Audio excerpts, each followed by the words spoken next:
জুলুম, পারিবারিক জুলুমটাই সবচেয়ে বড় জুলুম। আমার আজকেও এক মহিলা সকালে মোবাইল করলো, দুঃখের কথা বললো যে হুজুর, আমার বাবা আমার সব সম্পত্তি ভাইদেরকে লিখে দিয়েছে, এবং আমার মায়ের ফরাজ যে 4 আনা পাইছিল আমার বাবা, তাও আমার ভাইদেরকে লিখে দেয়, আমাদের কিছু দেয়নি। অথচ তার ভাইরা সবাই আলেম, মাদ্রাসায় চাকরি করে, ছেলে ফেলে মাদ্রাসায় পড়ায়, সব তারা আলেম। তাহলে এখন কেমন বোঝেন? তাহলে এখন কোরআনে যে আল্লাহ বলছে জালেমদের বড় দলটা জালেম, এখন দেখলেন জালেমদের বড় দলটা জালেম কিনা? বাপমার মধ্যে এরকম একটা টেন্ডেন্সি আসে। আমার আব্বারও আসছিল। আমার বাসা সিরার মনিমুদ্দিন মহিদ খুব সুফি মানুষ। আমার আব্বাকে সুফি আতার আলী বলতো মানুষে। তা আমার আব্বু মরার হয়তো 2-10 বছর আগে বলে, মেয়েদেরকে সবাইকে ডাকছে, আমরা 12 ভাই বোন, ডাকিয়া বলে যে তাদের খাওয়াইতে যে আচ্ছা তোরা কি মতামত করো, এই বাড়িটা যদি ছেলেদেরকে লিখে দিই, বাকি জমি তোদের থাকবে, তোরা কি রাজি আছো? তো মনে রাখা হয়েছে যে আব্বা তা যদি মনে করেন তো দেন, ছেলেদেরকে বাড়িটা লিখে দেন। তা আমাদের আব্বার বাড়িটা 16 বিঘা বাড়ি। তা আমি তখন অতটা জ্ঞান আমার হয়নি, আমি লেখাপড়া পুরো শেষ করছি কিনা বলতে পারি না, কিন্তু আমি এটা একাই এটা আপত্তি করলাম যে আব্বা কখনোই সম্ভব না, এই বাড়িতেও তারা অংশ পাবে, আপনি কাউকে কিছু লিখে দেবেন না, আপনি ইন্তেকাল করেন, যা পাবে তাই হবে। তা আব্বা ইন্তেকাল করলেন, কাউকে লিখে দেন নাই। এখন ওই আব্বার ওসিয়ত অনুযায়ী ওই ভাইরা যখন বোনদের সম্পত্তি কেনে, তখন বলে যে আব্বা তো বলছে যে বাড়ির দাবিটা ছেড়ে দিয়ে, তখন দেখা যায় কোনো কোনো বোন বলছে যে ঠিক আছে বাড়ির টাকাটা নেবো না, তোমার বাইরের জমির টাকা দিয়ে দাও। আবার কোনো কোনো বোন বাড়ির টাকাও নিয়ে নিছে। তাহলে এখন দেখেন এই যে মানুষের মন, কার মন কীভাবে এটা বলা যায়? এটা আমার নিজের পরিবারের কথা বললাম। তো এই জন্য এই বিষয়গুলি আপনাদের সতর্ক থাকতে হবে। আপনি বাবার সব সম্পত্তি একা নিলেন, নিয়ে আপনি কতদিন থাকবেন দুনিয়ায়? আপনি কতদিন খাইতে পারবেন বাবার সব সম্পত্তি ভাইদের বোনদেরকে ঠকাইয়া? আপনি সব সম্পত্তির মালিক হইলেন, আপনি কতদিন থাকতে পারবেন? যখন ডাক দিবে আপনি না যেতে পারবেন? আপনার কোনো ক্ষমতা আছে? এই ধরনের ভুল কাজ করা হলো শয়তানের পরামর্শ। কাজে এগুলো যেন আপনাদের আত্মীয় স্বজন, বন্ধু বান্ধব এই ধরনের কাজ কেউ না করে।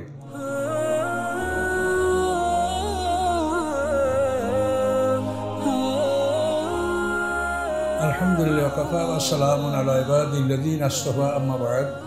সম্মানিত সুধীমণ্ডলী, আসসালামু আলাইকুম রহমতুল্লাহ। আমরা সূরা আম্বিয়ার 30 নম্বর আয়াত থেকে এখন আলোচনা শুরু করছি। আউযু বিল্লাহি মিনাশ শাইতানির রাজিম, বিসমিল্লাহির রহমানির রহিম। আওয়ালাম ইয়ারাল্লাযিনা কাফারু আন্নাস সামাওয়াতি ওয়াল আরদা কানাতা রাতকান ফাফাতাকনাহুমা ওয়া জাআলনা মিনাল মা'i কুল্লা শাইইন হাইয়্যিন আফালা ইউমিনুন। আল্লাহ বলেন, কাফেররা কি দেখে না যে আকাশ পৃথিবী বন্ধ ছিল, অতঃপর আমি তাদেরকে খুলে দিয়েছি। ওয়া জাআলনা মিনাল মা'i কুল্লা শাইইন হাইয়্যিন, এবং প্রত্যেক বস্তুকে পানির মাধ্যমে আমি জীবন দান করেছি। আফালা ইউমিনুন, ওরা কি ঈমান আনবে না? এক একটা জিনিস দেখেন, আমরা দুনিয়াতে যে একটা কাজ করি, একটা নতুন বিল্ডিং বা নতুন রাস্তা বা একটা নতুন দোকান, এটা ওপেন করার একটা ব্যাপার আছে। তো আল্লাহ বলেন যে আকাশ পৃথিবী সৃষ্টি করে আমি এটাকে মানে কম্প্যাক্ট আটকা এটা আমি রেখে দিয়েছিলাম, এটা আমি ওপেন করি নেই, পরে আমি এটাকে ওপেন করেছি।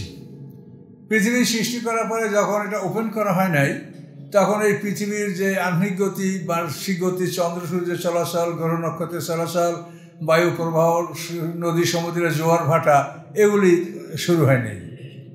তখন পৃথিবীটা বন্ধ ছিল, সব কিছুই ছিল পৃথিবীতে, কিন্তু এই গতিশীল ছিল না, এটাকে বলে বন্ধ। তো আল্লাহ বলেন আকাশ পৃথিবী সৃষ্টি করার পরে তাকে আমি বন্ধ রেখেছিলাম, পরে আমি খুলে দিয়েছি। তাহলে আকাশ পৃথিবী খুলে দেওয়ার পরে সব মানে তার যে মানে প্রাকৃতিক যে গতি, এটা শুরু হয়েছে। আকাশে ওরকম মনে করেন, আকাশে যারা বিচরণ করছে, চন্দ্র সূর্য গ্রহ নক্ষত্র, এগুলো এরকম সৃষ্টি করার পরে এগুলি বন্ধ ছিল, পরে আল্লাহ এগুলিকে খুলে দিয়েছেন। তো এসব কথা খুব মানে ভারী কথা, এগুলো বোঝা আমাদের জন্য খুবই কঠিন। তো আমরা মোটামুটি স্বাভাবিক এতটুকুই বুঝি যে এটাকে আল্লাহ তাআলা খুলে দেওয়ার পরে তার গতি শুরু হয়েছে। তো এইটা তাফসিরে অনেকে এভাবে বলেন যে 7টা পৃথিবী একত্রিত ছিল, পরে এগুলাকে পৃথক করা হয়েছে। 7 আসমান একত্রিত ছিল, পরে এগুলাকে পৃথক করা হয়েছে, এভাবেও তাফসির কাকরা বলেন। তো আমি যে তাফসিরটা আগে করেছি এইটাই যুক্তিসঙ্গত বেশি, যে আসলে সব কিছু সৃষ্টি করার পরে এটাকে বন্ধ রাখা হয়েছিল, এরপর আল্লাহ এটাকে ওপেন করেছেন। তো পৃথিবী ভ্রমণ করা হয়েছে আকাশ সৃষ্টির পরে।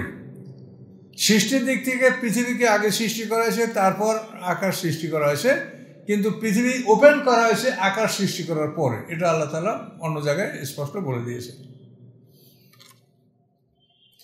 এখন এইসব ব্যাপারে আমরা কি জ্ঞানের মালিক বলেন, কি বলবো?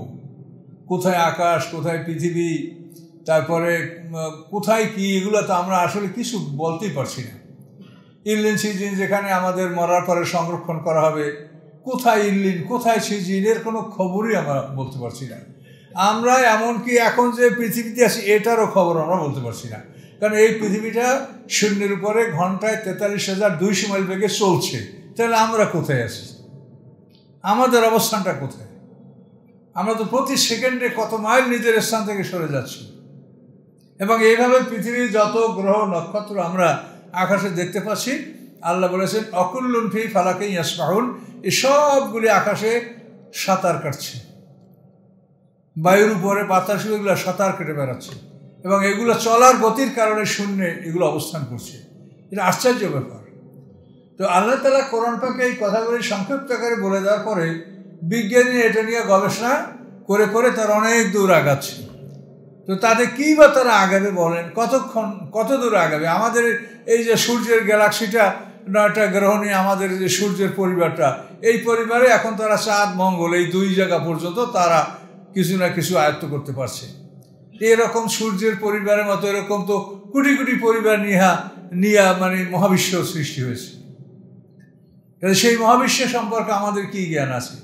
এবং আল্লাহ রসুল কীভাবে এইগুলি অতিক্রম করে তিনি সপ্ত আকাশ পাড়ি দিয়ে সিদরাতুল মুনতাহা পর্যন্ত গেলেন, যেটা সরাসরি কোরআনে বলা আছে যে জিবরাইলের সাথে ওয়ালাকাদ রাহু নাজলাতান উখরা ইনদা সিদরাতুল মুনতাহা, যে জিবরাইলের সাথে আল্লাহ রসুলের আরেকবার সরাসরি দেখা হয়েছে সিদরাতুল মুনতাহার কাছে। তো এগুলি আসলে আমাদের জ্ঞানের বাইরে। আমরা এগুলি শুনে বলবো সুবহানাল্লাহ, আল্লাহ আপনারই পবিত্রতা, এছাড়া আমাদের এগুলি সম্পর্কে কিছু জ্ঞান নাই, আমাদের কিছু বোঝার নাই। ও জাআলনা ফিল আরদি রাওয়াসি আন তামিদা বিহিম, আল্লাহ বলেন আমি পৃথিবীতে পাহাড় স্থাপন করেছি এজন্য যে পৃথিবী তাদের কি নিয়ে যেন না কাঁপে। একটা জিনিস খুব জোরে চললে তার মধ্যে কম্পন হয়, যেটা যদি খুব ভারী হয় তো কম্পনটা হয় না। এই বড় বড় জাহাজগুলি যখন আনলোড করা হয় তখন এইগুলির ইঞ্জিন স্টার্ট করে এগুলা চলতে পারে না, তখন ওই জাহাজগুলিতে পানি লোড করে ওটাকে ভারী করে তারপর চালাতে হয়।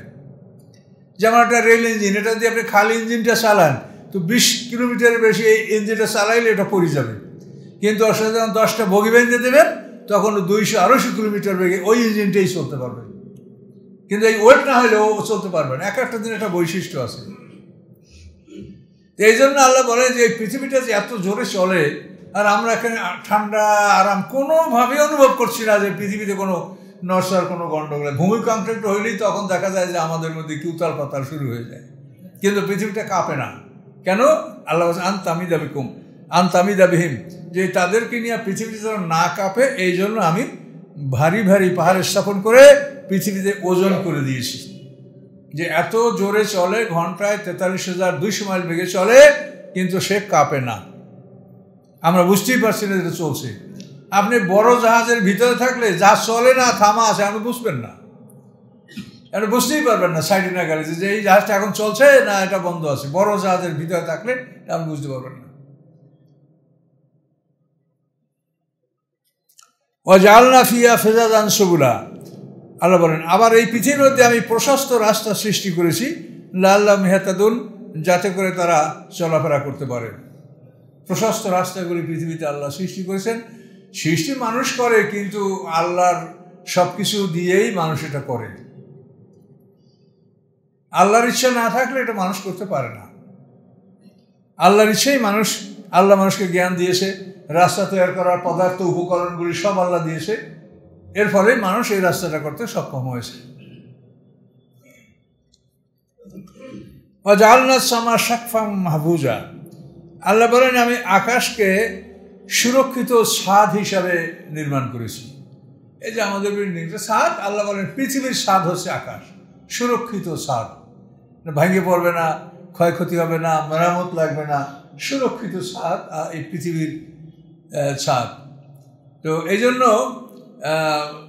কোরআনে আপনি যত জায়গায় দেখবেন সেখানে সৃষ্টির ব্যাপারে খালাকাস সামাওয়াতি ওয়াল আরদা, মানে আকাশ সৃষ্টির কথা আগে আসছে আর জমিন সৃষ্টির কথা পরে আসছে। কিন্তু আসলে আল্লাহ তাআলা জমিন সৃষ্টি করছেন আগে, আগে ঘর করা হয় তারপর না ছাদ করা হয়। কাজে পৃথিবীতে না করে আগেই ছাদ করা হবে এটা যুক্তিতে আসে না। কাজে পৃথিবী আগে করা হয়েছে, তারপর পৃথিবীর ছাদ করা হয়েছে, আকাশ পৃথিবীর ছাদ। সাকফাম মাহফুজা, সুরক্ষিত ছাদ। অহম আন আয়াতিহা গাফিলুন, অথচ তারা এই আকাশের নিদর্শনাবলী হতে তারা অমনোযোগী। এদের প্রতি তাদের মানে এর থেকে যে জ্ঞান অর্জন করবে বা নিজে আল্লাহর সৃষ্টি সম্পর্কে কিছু বুঝবে বা আল্লাহর প্রতি কৃতজ্ঞতা জ্ঞান জ্ঞাপন করবে, এটা মানুষ করে। মানুষের চিন্তাধারা এই দিকে নাই। মানুষের চিন্তাধারা খুব হালকা বিষয়ের উপরে, এই খেলা, এই ধুলা, এই লাফালাফি, এগুলো হালকা জিনিস, এগুলোর মধ্যে মানুষের মন। কিন্তু গভীরভাবে মানুষ কোনো জিনিস বোঝার জন্য আত্মনিয়োগ করে না, যে আসলে এটা বুঝি যেটা কেমন করে হয়, কি করে হয়। হুয়াল্লাযী খালাকাল লাইলা ওয়ান নাহার, তিনি সেই আল্লাহ যে দিবারাত্রি সৃষ্টি করেছেন। ওয়াশ-শামস ওয়াল কামার, এবং তিনি চন্দ্র সূর্য সৃষ্টি করেছেন। ওয়াকুল্লুন ফি ফালাকিন ইয়াসবাহুন, এবং এই সবগুলি আকাশে উড়ে বেড়াচ্ছে। দেখেন, খালাকাল লাইলা ওয়ান নাহারা, দিবারাত্রি, চন্দ্র সূর্য সব আকাশে উড়ে বেড়াচ্ছে। তো দিবারাত্রি তো আমাদের উড়ন্ত পৃথিবীর মধ্যেই সংগঠিত হচ্ছে। এখন আমরা দিন হচ্ছে তো পৃথিবীতে উড়ন্ত অবস্থায় আছে, আবার যখন রাত হবে তখন তো পৃথিবী উড়ন্ত অবস্থায় থাকবে, চলা অবস্থায় থাকবে পৃথিবী। তো এগুলি আল্লাহর কুদরত। দেখেন, যদি যে কিয়ামতের আলামত যে পশ্চিম দিক থেকে সূর্য উঠবে, সেই দিন কিন্তু মানে সকালে যে সময় সূর্য উদয় হয় ওই সময় সূর্যটা দেখা যাবে না। মানুষ হইচই করবে, এখনো ভোর হয় না কেন, এখনো ভোর হয় না কেন, কি ব্যাপার, মানুষ অস্থির, এখনো ভোর হয় না কেন। এভাবে অস্থিরতার মধ্যে সূর্যটা যখন আসরের ওখানে চলে যাবে তখন সূর্যটা ওখানে প্রকাশ পাবে, আলোকিত হবে পৃথিবী, এবং ওখান থেকে সূর্যটা ওইদিকে ডুববে। পশ্চিম দিক থেকে সূর্য ওঠা কিন্তু এই নিয়মে হবে। এটা এমন না যে এখন ভোরের সূর্য এদিকে ওঠে, কিয়ামতের আগে ওই সূর্যটা ওদিক থেকে উঠবে, তা না। কিন্তু এই সূর্যটা এভাবেই চলবে, কিন্তু তার আলো প্রকাশ পাবে আসরের অর্থে, এর আগে আলো প্রকাশ পাবে না। এই দিবারাত্রি আল্লাহ তাআলা যে সৃষ্টি করেছেন, এই সৃষ্টির সাথে আমাদের দেহের একটা মিল আছে। আমাদের দেহে দেখবেন রাত যখন খুব বেশি বড় হয়ে যায় তখন শেষ রাতে সবাই ঘুম ভেঙে যায় এবং অস্থিরতা লাগে এবং কোলাহল শুরু হয়। এটা কিন্তু আমরা যখন ছোট ছিলাম, এই পৃথিবী এত উন্নত ছিল না, এরকম ভালো মানের বিছানাপত্রও ছিল না। আমরা যখন ছোট ছিলাম তখন আমাদের বাড়িঘরে আমাদের ওই রকম ভালো আসবাবপত্র, ভালো বিছানাপত্র, এগুলো কিন্তু আমাদের বাড়ি বা আমাদের এরকম সমমানের যাদের অভাব ছিল না, 20-50 বিঘা জমি জমা যাদের বাপদাদা আছে, তাদের বাড়িতে কিন্তু ভালো কোনো আসবাবপত্র ছিল না। এটা সমাজেই এটা চালু ছিল না। সাধারণত বাড়িতে নারকেলের মালা, এগুলো সুন্দর করে করে এ দিয়ে তরকারি দেওয়া হতো। কিন্তু আমরা এরকম ছোটবেলায় খেয়েছি। এটা অভাবের কারণে না, এটা হলো সমাজে ওই রকম এটা চলছিল। তো এই পৃথিবী, মানুষের দেহের সাথে পৃথিবীর সবকিছু দিবারাত্রি একটা মিল আছে। এই জন্য দিবারাত্রি আল্লাহ যেভাবে করেছেন এভাবে না করলে আমরা অস্থির হব। এই সময়ের মধ্যে যদি ভোর না হয় বা এই সময়ের মধ্যে রাত না হয় তা আমাদেরকে ভালো লাগবে না, আমরা অস্থির হব। আল্লাহ বলেন এগুলি সবই আকাশে উড়ে বেড়াচ্ছে। ওমা জাআলনা লিবাশারিন ক্বাবলাকাল খুলদা, আপনার আগে কোনো মানুষকে আমি চিরস্থায়ী করি নাই। আফা মিত্তা ফাহুমুল খালিদুন, তো আপনি মরে গেলে কি তারা চিরস্থায়ী হবে? এই আয়াতের উপরে বহু জ্ঞানীরা, আলেম ওলামারা মানে ভুল তথ্য সরবরাহ করছেন। খুলদ শব্দের অর্থ হলো অমর, এটারনাল। এই অমর অর্থ হলো আমাদের এই পৃথিবীর সৃষ্টি থেকে ধ্বংস পর্যন্ত এই সময়ের মধ্যে সে মরবে না, সে মৃত্যুর স্বাদ গ্রহণ না করে দ্বিতীয় জীবন সে লাভ করবে, এটার নাম হচ্ছে অমর। কিন্তু আল্লাহ বলেন আমি এভাবে কাউকে অমর বানাইনি। ঈসা আলাইহিস সালাম আকাশে আসে, এটা অনেক অস্বীকার করেন যে আল্লাহ বলছে ঈসা আলাইহিস সালাম কোনো মানুষ অমর না, তাহলে ঈসা আলাইহিস সালাম আকাশে থাকবে আর সে মরে গেছে। ঈসা আলাইহিস সালাম আকাশে থাকার কারণে সে অমর না, এটা বুঝতে হবে। আকাশে আসে, সে নামবে, পৃথিবীতে আসবে এবং এই পৃথিবীতে মরণ হবে। তাহলে অমর কি করে হলো? অমর হয় যে এই পৃথিবীর আমরা একটা মৃত্যুর স্বাদ গ্রহণ করার পরে তারপর বরজাকে থাকবো, তারপর হাসরের ময়দানে দ্বিতীয় জীবন আমরা উপভোগ করব। সেই দ্বিতীয় জীবনে পদার্পণ করার আগে যে মৃত্যু, এই মৃত্যুটা যদি কেউ এড়াতে পারে তা সে হলো অমর।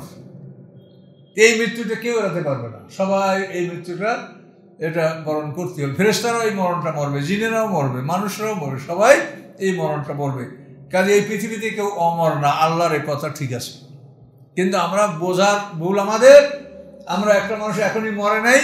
খিজির আলাইহিস সালাম এখন যদি আমরা যেটা তাফসিরে পাই যে খিজির আলাইহিস সালাম দাজ্জাল যখন বের হবে তখন সে মদিনায় প্রবেশ করতে পারবে না। খিজির আলাইহিস সালাম তাকে খায়বারের দ্বারে দাজ্জালকে বাধা দিবে। এই যে খিজির আলাইহিস সালামের ঘটনা, মুসা আলাইহিস সালামের সময় হঠাৎ করে মুসা আলাইহিস সালামের সাথে তার দেখা, এবং যে ঘটনা কোরআনে বর্ণনা আছে স্পষ্ট। মুসা আলাইহিস সালাম আর খিজির আলাইহিস সালামের ঘটনা কোরআনে আছে না, স্পষ্টভাবে কোরআনে দীর্ঘভাবে আলোচনা আছে। তো এই লোক খিজির আলাইহিস সালাম একজন মানুষ, কিন্তু এই পৃথিবীতে আল্লাহ কীভাবে তাকে রেখেছেন সেটা আল্লাহই ভালো জানেন, কিন্তু আমাদের নজরের বাইরে সে। কোনো প্রয়োজনে হঠাৎ করে আল্লাহ তাআলা তাকে আদেশ দেন, সেই কাজটা সে করে। তো এখন এই লোক সম্পর্কে আমরা যে তথ্যগুলো আমরা পাই তাতে এটা পাই যে দাজ্জাল যখন এই পৃথিবীতে বের হবে, কিয়ামতের আলামত দাজ্জাল, 10টা আলামত দাজ্জাল বের হওয়া, মাসিহ দাজ্জাল, মিথ্যাবাদী দাজ্জাল, তখন এই দাজ্জাল মদিনা শহরে প্রবেশ করতে পারবে না, এই শহরটা সুরক্ষিত থাকবে। ও দাজ্জাল যেখানে ঢুকবে সেখানে তো মানুষের ঈমান রাখা খুবই কষ্টকর হয়ে যাবে, এই জন্য ওই শহরে ওর প্রবেশ অধিকার থাকবে না।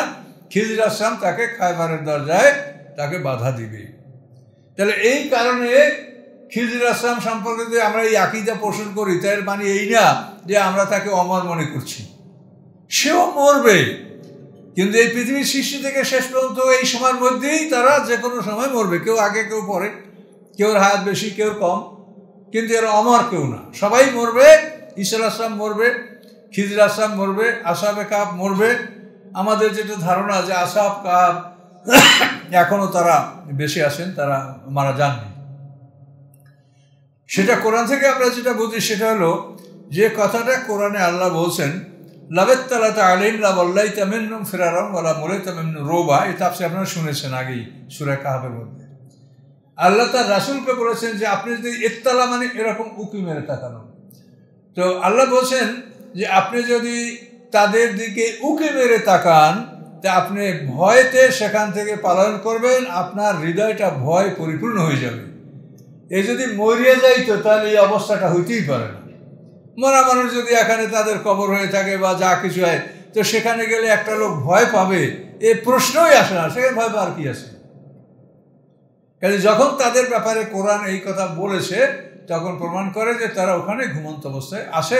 তাদেরকে মানে আল্লাহ তাআলা যে আমরা একটা বাড়ি আটকাই, ওয়াল করি, তার কাটার বেড়া দিই, এভাবে আটকাই, কিন্তু আল্লাহ ভয়ের কর্ডন, ভয় দিয়ে ওটাকে আটকে গেছে। ওটার দেওয়াল, ওটার মানে পরিবেষ্টনই হলো ভয়, যখন গেলে ভয় থেকেও যাবে না। এই ভয় দিয়ে আল্লাহ তাআলা আসহাবে কাহফকে সংরক্ষণ করে রেখেছেন, এটা কোরআন বলছে।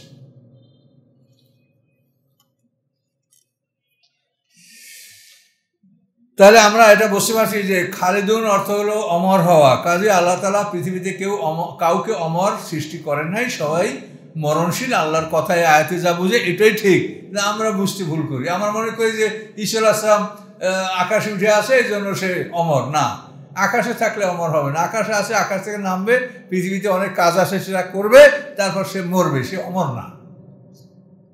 এভাবে যারাই আমাদের চোখের আড়ালে আসে তারা কেউ অমর না। কুল্লু নাফসিন যায়কাতুল মাউত, সকল মানুষকেই মৃত্যুর স্বাদ গ্রহণ করতে হবে, এটা সত্য।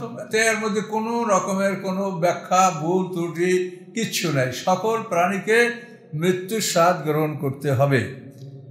তো এগুলির থেকেই কিন্তু মানুষ নিজের হেদায়েতটা কিন্তু নিজের শুধু তার এই দেহটার উপরে যদি একটা মানুষ পরিকল্পনা গ্রহণ করে, দেহটা যদি পরীক্ষা করে, এর মধ্যেই সে বুঝতে পারবে আল্লাহর অস্তিত্ব।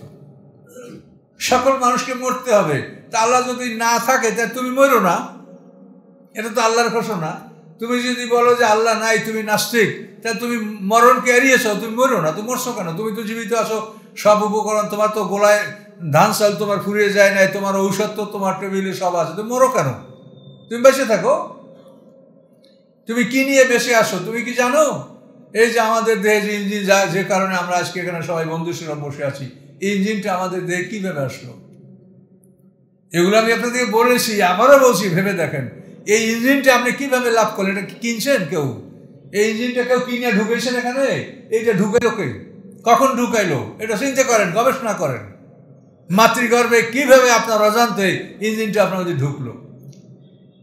এরপরে আপনি আবার এই ইঞ্জিন নিয়ে দুনিয়াতে আসেন, আবার আপনার বিদায়ের সময় ইঞ্জিনটা খুলে নিয়ে যাবে, এমনভাবে নিয়ে যাবে যে আপনি সারা পৃথিবীর বাদশা যদি হন, আসমান জমিন মঙ্গল গ্রহ যদি আপনার মালিক হন, তা আপনি ঠেকাতে পারবেন না। ওই মালিক যখন চাবে তো ইঞ্জিনটা সে খুলে নিয়ে যাবে, ধরটা পড়ে থাকবে। ওই রাস্তার পরে যেমন দেখেন না অনেকগুলো গাড়ির বডি পরে আসে, ওই রকম অবস্থা, ইঞ্জিন নেই, বডি রাস্তার পরে। তাহলে এই যদি আপনি চিন্তা করেন যে এইটা কে করে, এইটা যদি আমি নিয়ন্ত্রণ নাই করতে পারি, তো এই শক্তির সামনে আত্মসমর্পণ করতে হবে। যে শক্তি আমাকে এভাবে ইঞ্জিন ঢুকাইছি আবার ইঞ্জিন খুলে নিয়ে যাচ্ছে, সেই শক্তি বসে তোমাকে আমি হাসরে মাদারে তুলব এবং বিচার আমি করব। তুমি কি কি জুলুম করেছো, তিলে তিলে আমি বিচার করব। কেউ এড়াতে পারবে না। তবে যারা এগুলি শোনে না তারা মহাবিপদে পড়বে, এগুলি যারা মানে না তারা মহাবিপদে পড়বে। আপনারা আমার কথাই বুঝেছেন সবাই, যে এইটা আপনার বন্ধুদের বুঝাবার চেষ্টা করেন। একটা নাস্তিককে বুঝান যে এইটা তুমি জবাব দাও, যে তুমি যে বাহাদুরি করছো, কথা বলছো, তুমি কার ক্ষমতা এটা কথা, এটা তুমি কোথা থেকে লাভ করলে সেটা বলো। এবার এটা যখন তোমার থেকে কেড়ে নেওয়া হবে, তখন তোমার কেন শক্তি নাই, তুমি কেন ঠেকাতে পারো না? তাহলে তুমি কি, তাহলে তোমার কি ক্ষমতা আছে? কাজে এইটা তাদেরকে বোঝাবার চেষ্টা করেন। নিজের দেহকে যদি আপনি গবেষণা করেন, তাহলে আপনি বলতে পারবেন যে আল্লাহ আছে। আল্লাহ বলেন, ও নাবলুকুম বিশ-শাররি ওয়াল খাইরি ফিতনা, আমি তোমাদেরকে ভালো মন্দ দিয়ে পরীক্ষা করে থাকি। এটা একটা পরীক্ষাই। নিয়ামত দিলে মানুষ অহংকার করে, আমার জ্ঞান, আমার বুদ্ধি, কারণ বলছিল যে আমার ইলমের দ্বারাই আমি এই সম্পদ অর্জন করেছি। তা এই জন্য আল্লাহ বলে যে আমি সম্পদ দিলে সে শুকুর করবে, আর সম্পদ কেড়ে নিলে সে ধৈর্য ধারণ করবে। এটা হলো আমার পরীক্ষা। এটা যদি না করে কেউ, তাই সে পরীক্ষা ফেল করলো। বিপদ আসতেই পারে, ভালো মানুষের বিপদ আসতে পারে। আর যদি কোনো ভালো মানুষের রোগ ব্যাধি হয়, তা বলবেন না যে উনি যদি নামাজ পড়ে তো ওনার আবার রোগ ব্যাধি হয়েছে কেন। এরকম কিন্তু অনেকে সমালোচনা করে, কথা বলছে। আইয়ুব আলাইহিস সালামকে যখন আল্লাহ অসুস্থ করে রেখেছিলেন, কত মানুষ তাকে ভৎসনা করেছে যে এই যে লোকটা দেখো কত পাপ করলে এইরকম শাস্তি হতে পারে, এই লোকটা কত বড় পাপী। আইয়ুব আলাইহিস সালাম সেগুলি সহ্য করেছেন, তিনি আল্লাহর প্রতি অসন্তুষ্ট হন নাই। পরে আল্লাহ প্রমাণ করে দিয়েছেন যে এই লোকটা পাপী না, আমি তাকে কষ্ট দিয়ে পরীক্ষা করেছি। কাজে যে কোনো ভালো মানুষকে আল্লাহ পরীক্ষা করতে পারেন। তবে আমাদেরকে আল্লাহ দোয়া শিখিয়ে দিয়েছেন যে পূর্ববর্তী উম্মতদেরকে যেভাবে পরীক্ষা করা হয়েছে, আল্লাহ আমাদেরকে সেভাবে পরীক্ষা আপনাদের না করেন। ওয়ালা তুহাম্মিলনা মা লা তাকাতা লানা বিহি ওয়ালা তাহমিল আলাইনা ইসরান কামা হামালতাহু আলাল লাযীনা মিন ক্বাবলিনা। আমাদের পূর্ববর্তীর উপরে যে ধরনের বোঝা চাপিয়েছেন, সে ধরনের বোঝা আমাদের উপরে চাপাবেন না। এটা আল্লাহ দোয়া শিখিয়ে দিচ্ছে আমাদেরকে। আল্লাহ বলেন, সমস্ত মানুষ মৃত্যুর স্বাদ গ্রহণ করবে, ভালো মন্দ দিয়া তোমাদেরকে আমি পরীক্ষা করব। ওয়া ইলাইনা তুরজাউন, এবং সবাই তোমরা আমার কাছে ফিরে আসবে। ফিরে আসার পরে আমি তোমাদের থেকে তিলে তিলে হিসাব নেব। বিশেষ করে হিসাবের মেইন পয়েন্ট হলো জুলুম। জুলুমকে করেছো সৃষ্টির পরে, তার বিচার অবশ্যই আল্লাহ তাআলা করবেন। এই জুলুম যাতে আমরা না করি, এই জন্য আমাদের ভালো মানুষ হতে হবে, নম্র ভদ্র, এই সুন্দর মানুষ হতে হবে। এবং সুন্দর মানুষ হতে হলেই মুহাম্মদ সাল্লাল্লাহু আলাইহি ওয়াসাল্লামকে অনুসরণ করতে হবে। মুহাম্মদ সাল্লাল্লাহু আলাইহি ওয়াসাল্লাম যে বংশের মানুষ, আবু জাহল একই বংশের মানুষ। মুহাম্মদ সাল্লাল্লাহু আলাইহি ওয়াসাল্লাম যে পরিবারের মানুষ, আবু লাহাব একই পরিবারের মানুষ। কাজেই মানুষ সবাই আমরা মানুষ, কিন্তু ভালো মানুষ হতে হবে, নম্র ভদ্র বিনয়ী। এটা হতে হলে মোহাম্মদ সাল্লামের জীবনী পড়েন, দেখেন তিনি কেমন ছিলেন। তিনি কেমন ছিলেন সেভাবে আপনি আমি ভালো মানুষ হই। খোলাফায়ে রাশিদিনের মতো ভালো মানুষ হওয়ার চেষ্টা করেন। খোলাফায়ে রাশিদিন কেমন মানুষ ছিলেন, হযরত আবু বকর সিদ্দিক, উমর ফারুক, ওসমান, আলীরা কেমন মানুষ ছিলেন, সেভাবে ভালো মানুষ হওয়াটাই কাম্য। ভালো মানুষ হলেই আপনার উপরে আপনি জুলুম করবেন না। এই জুলুমের বিচার কিন্তু হবে। জুলুম, পারিবারিক জুলুমটাই সবচেয়ে বড় জুলুম। আমার আজকেও এক মহিলা সকালে মোবাইল করলো, দুঃখের কথা বললো যে হুজুর, আমার বাবা আমার সব সম্পত্তি ভাইদেরকে লিখে দিয়েছে, এবং আমার মায়ের ফরাজ যে 4 আনা পাইছিল আমার বাবা, তাও আমার ভাইদেরকে লিখে দেয়, আমাদের কিছু দেয়নি। অথচ তার ভাইরা সবাই আলেম, মাদ্রাসায় চাকরি করে, ছেলে ফেলে মাদ্রাসায় পড়ায়, সব তারা আলেম। তাহলে এখন কেমন বোঝেন? তাহলে এখন কোরআনে যে আল্লাহ বলছে যে আলেমদের বড় দলটা জালেম, এখন দেখলেন জালেমদের বড় দলটা জালেম কিনা? বাপমার মধ্যে এরকম একটা টেন্ডেন্সি আসে। আমার আব্বারও আসছিল। আমার বাসা সিরার মরহুমুজির মহিউদ্দিন খুব সুফি মানুষ। আমার আব্বাকে সুফি আতার আলী বলতো মানুষে। তা আমার আব্বু মরার হয়তো 2-10 বছর আগে বলে, মেয়েদেরকে সবাইকে ডাকছে, আমরা 12 ভাই বোন, ডাকিয়া বলে যে তাদের খাওয়াইতে, যে আচ্ছা তোরা কি মতামত করো, এই বাড়িটা যদি ছেলেদেরকে লিখে দিই, বাকি জমি তোদের থাকবে, তোরা কি রাজি আছো? তো মনে রাখা হয়েছে যে আব্বা তা যদি মনে করেন তো দেন, ছেলেদেরকে বাড়িটা লিখে দেন। তা আমাদের আব্বার বাড়িটা 16 বিঘা বাড়ি। তা আমি তখন অতটা জ্ঞান আমার হয়নি, আমি লেখাপড়া পুরো শেষ করছি কিনা বলতে পারি না, কিন্তু আমি এটা একাই এটা আপত্তি করলাম যে আব্বা কখনোই সম্ভব না, এই বাড়িতেও তারা অংশ পাবে, আপনি কাউকে কিছু লিখে দেবেন না, আপনি ইন্তেকাল করেন, যা পাবে তাই হবে। তা আব্বা ইন্তেকাল করলেন, কাউকে লিখে দেন নাই। এখন ওই আব্বার ওসিয়ত অনুযায়ী ওই ভাইরা যখন বোনদের সম্পত্তি কেনে, তখন বলে যে আব্বা তো বলছে যে বাড়ির দাবিটা ছেড়ে দিয়ে, তখন দেখা যায় কোনো কোনো বোন বলছে যে ঠিক আছে বাড়ির টাকাটা নেবো না, তোমার বাড়ির জমির টাকা দিয়ে দাও। আবার কোনো কোনো বোন বাড়ির টাকাও নিয়ে নিছে। তাহলে এখন দেখেন এই যে মানুষের মন, কার মন কীভাবে এটা বলা যায়? এটা আমার নিজের পরিবারের কথা বললাম।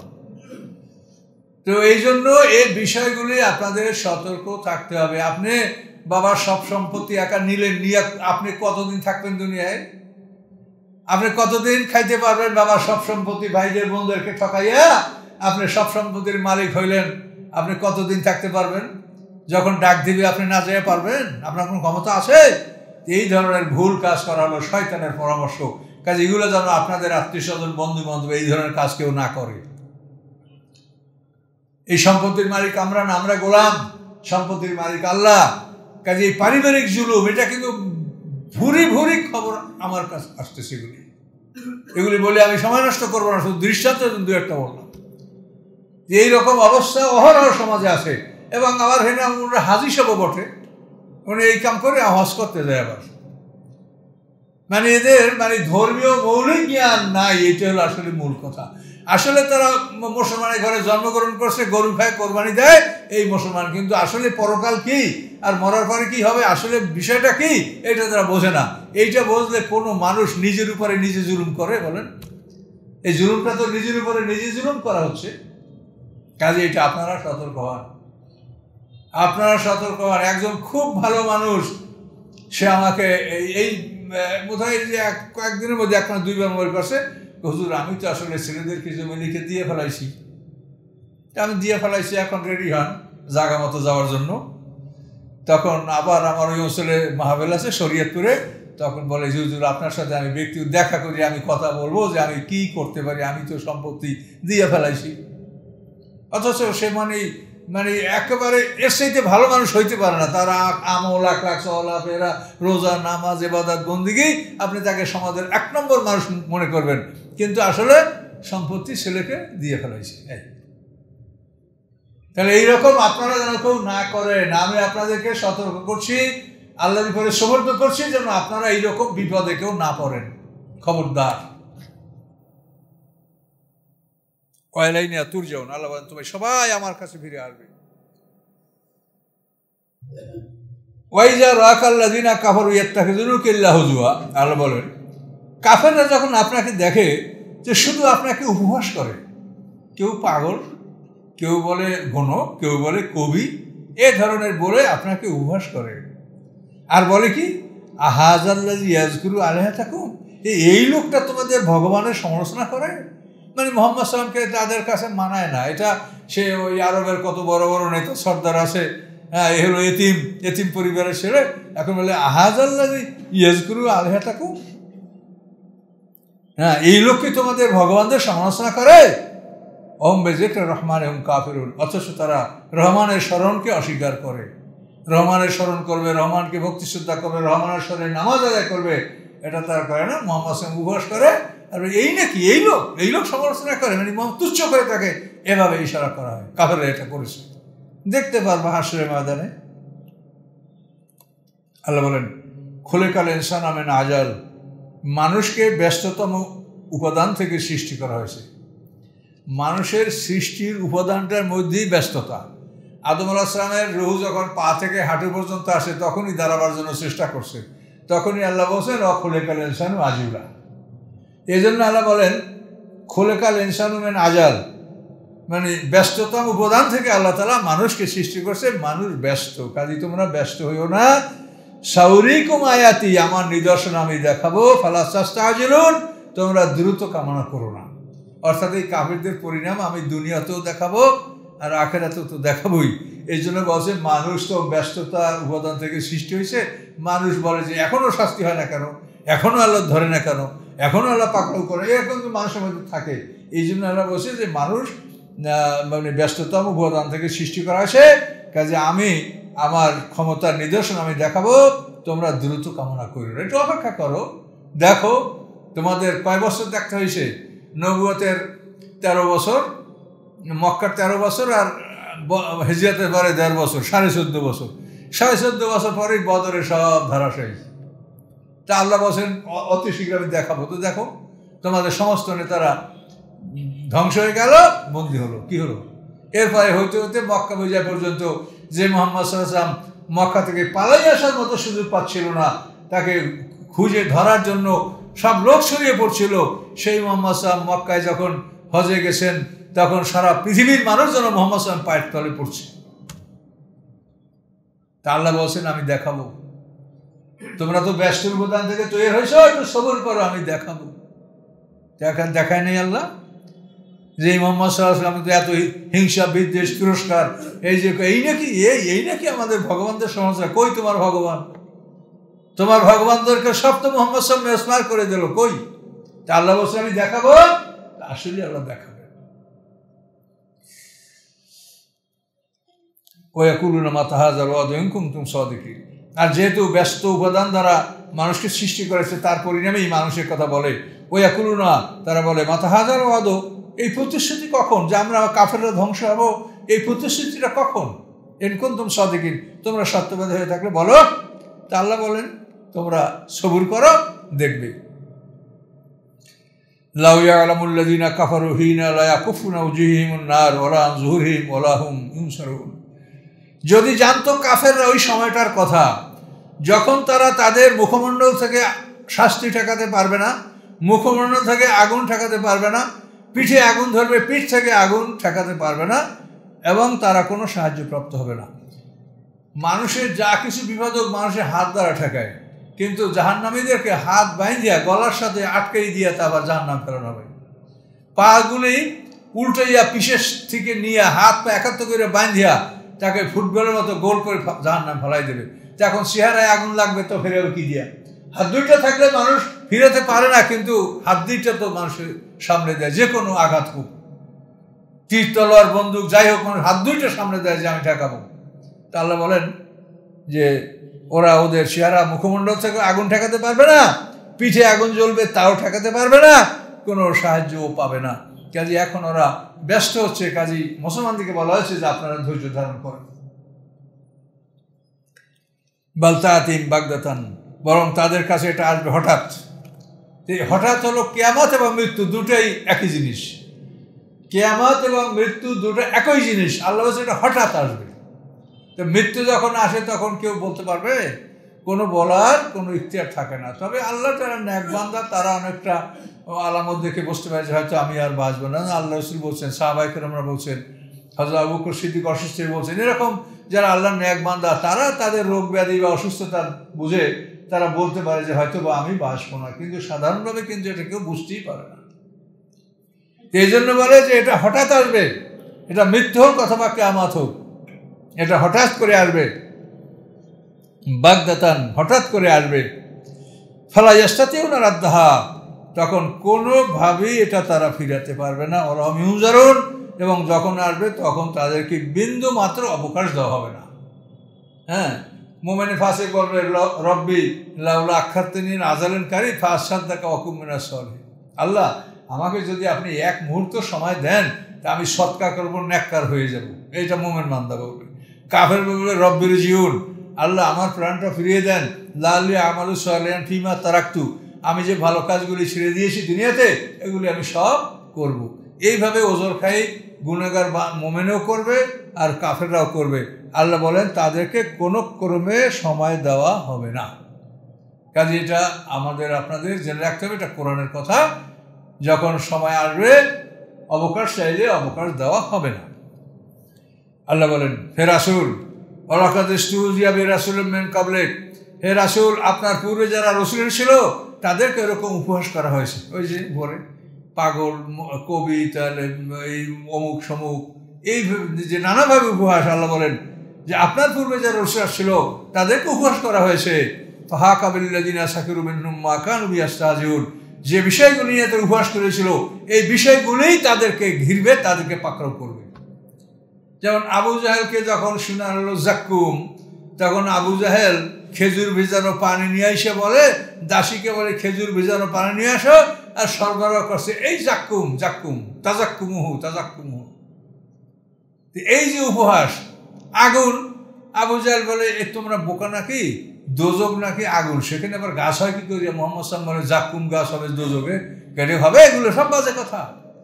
এটা ঠাট্টা উপহাস দোজককে নিয়ে, জাক্কুম গাছকে নিয়ে। তো এগুলি আল্লাহ বলেন যে যে বিষয় নিয়ে তোমরা উপহাস করছিল, ঠাট্টা করছিলে, সেইগুলোই তোমাদেরকে পরিবেষ্টিত করবে, সেইগুলোই তোমাদের সামনে আসবে। এই আগুন যাকে তুমি অস্বীকার করতেছিলা, এই তোমার জাক্কুম, যে জাক্কুমকে তুমি অস্বীকার করছিলা, জাক্কুম নিয়ে তামাশা করছিলে, এই দেখো এই জাক্কুম, ক্যাকটাস, লাকফিন্নি সেজি গাছ, যেটা বিষাক্ত কষ যুক্ত, খোসা দিলে সাদা সাদা কষ করে, 3 সেরে গাছ কাটা। এই জাক্কুম গাছ হলো জাহান্নামীদের প্রধান খাদ্য।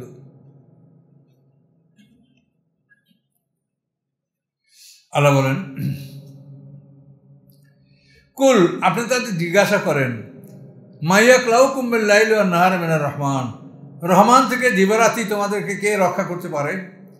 দিনে বা রাত্রে রহমান যদি তোমাদেরকে শাস্তি দেয়, রহমান যদি তোমাদের জান কবজ করে, রহমান যদি তোমাকে বিপদ দেয়, তো এই দিবারাতিতে কে তোমাদেরকে রহমান থেকে রক্ষা করতে পারে? তা কেউ পারে না। মালুমা রেখে রব্বি মৌরিদুন, বরং তারা রবের উপদেশ থেকে তারা মুখ ফিরায়। এই রবের উপদেশ বলতে জেকের বলতে কোরআনকে বোঝানো হয়েছে। এই কোরআন থেকে তারা মুখ ফিরায়, কোরআনের উপদেশ তারা গ্রহণ করে না। আমরা মালিয়াতুন তামনাউম মিন দুনিনা, অথবা তাদের এমন কোনো মাবুদ আছে, এমন কোনো ইলাহা আছে, তারা যে দেবদেবী পূজা করে, এমন কেউ আছে যে আমার বিরুদ্ধে তাদেরকে রক্ষা করতে পারবে? কেউ রক্ষা করতে পারবে না। আর এই দেবদেবীর তো কোনো ক্ষমতাই নেই। লা ইয়াস্তাতুনা নাসরা আনফুসিহিম, আল্লাহ বলেন সেই দেবদেবীরা তাদের নিজেদেরকেই তো সাহায্য করতে পারে না, নিজে হাঁটতে পারে না, চলতে পারে না, কথা বলতে পারে, সেই দেবদেবী এবার তোমাদেরকে উপকার করবে। ওরাও মেনহাই উসাবন, এবং তারা আমার মোকাবেলায় তোমাদের সাথী হয়ে তোমাদের কোনো সাহায্য করতে তারা পারবে না। কাজে এই ধরনের ইবাদত তোমরা কেন করো?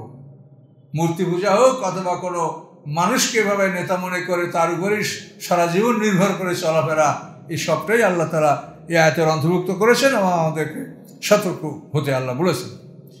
বলেন বাল মাত্তানা হাউলাই আবাহুম, বরং আমি তাদেরকে এবং তাদের পিতামাতাকে আমি পৃথিবীতে ভোগ বিলাস দান করেছি। আত্মা তল আহেল উমর, এভাবেই তাদের জীবন লম্বা হয়েছে, দীর্ঘদিন তারা হায়াত পেয়েছে। বাল মাত্তানা হাউলাই আবাহুম, আল্লাহ বলেন এদেরকে এবং আমি এদের বাপদাদাকে আমি ভোগ বিলাস করার সুযোগ দিয়েছি। হাত্তা তল আহেল উমর, এভাবে তাদের জীবন দীর্ঘায়ু হয়েছে, তারা দীর্ঘ জীবন লাভ করেছে। কিন্তু দীর্ঘ জীবন লাভ করলে কী হবে? ধ্বংস তো আসবেই। আফালা ইয়ারাউনা, তারা কি দেখতে পাচ্ছে না? আন্না নাতিল আদা নাম কুসু মেন আতরাফিয়া, যে পৃথিবীকে আমি চতুর্দিক থেকে সংকীর্ণ করে নিয়ে আসতেছি। আফাহমুল গলেবুন, তারপরও কি তারা মনে করে যে তারা জয়যুক্ত হবে? এটা মোহাম্মদ সাল্লাম সম্পর্কে বলেছেন যে মোহাম্মদ সাল্লাম আস্তে আস্তে মদিনা তার আস্তে এসে গেল, মক্কা বিজয় হলো, এরপরে মক্কা বিজয়ের পরে আশেপাশে সব অঞ্চল জয় হলো। এভাবে আল্লাহ বলছেন যে দেখো আস্তে আস্তে পৃথিবী তো আমি তার দখলে, মুসলমানদের দখলেই আমি দিয়ে দিচ্ছি, কাজে ওই কাফেররা কি জয়যুক্ত হবে?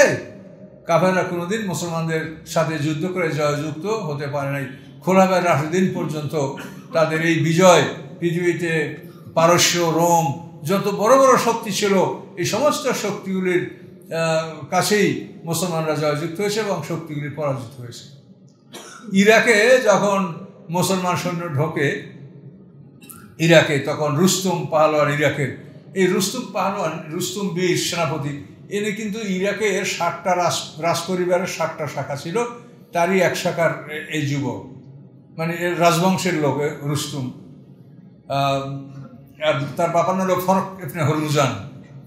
তো একে যখন ওই যুদ্ধ চলাকালে ইরানের যে রানী ছিল তার নাম হলো পুরানদাক্ত। এই পুরানদাক্ত রানীকে তারা বললো যে মহিলার নেতৃত্ব চলবে না, দেখো ওই রাজবংশে কোনো পুরুষ ছেলে আছে কিনা। তা ওই রাজবংশে তো মারামারি, পারিবারিক খুনাখুনি এবং পারিবারিক মারামারি ছিল, এই জন্য ওরা সবাই নেতারা একত্রে দিয়ে বললো যে এই রাজপরিবারে যত নারী আছে সেই নারীদেরকে একত্রে করে জিজ্ঞাসা করে দেখো যে তাদের কোনো সন্তান তারা দূরে দূরান্তে কোথাও তারা লুকিয়ে রাখছে কিনা। তখন এক মহিলা বললো যে আমার একটা সন্তান, এই সন্তান হলো খসরু পরবেজের ছেলের ছেলে। তো এই সন্তানটাকে হত্যার ভয়ে তার মা নিয়ে তাকে তার নানা বাড়ি সে লালন পালন করছে। এই একটা সন্তান আছে, তার নাম হলো ইয়াজদগার্দ, তার তখন 21 বছর বয়স। তখন ওরা সেই পুরানদাক্তকে ওকে ক্ষমতাচ্যুত করে সেই ইয়াজদগার্দকে ওরা আইনে ইরানের সিংহাসনে বসালো, ইয়াজদগার্দ। এবং এর অধীনেই সেনাপতি রুস্তম এবং মুসলমানদের বিরুদ্ধে যে রক্তক্ষয়ী সংঘর্ষ হয়েছিল কাদেশিয়ায়, হ্যাঁ, সেই ইয়ারমুকে, এবং কাদেশি ইয়ারমুকটা প্রথম গেছে আবু বকর সিদ্দিকের জামানায়, আর কাদেশিয়াটা হয়েছে ওমর ফারুক রাদিয়াল্লাহু জামানায়।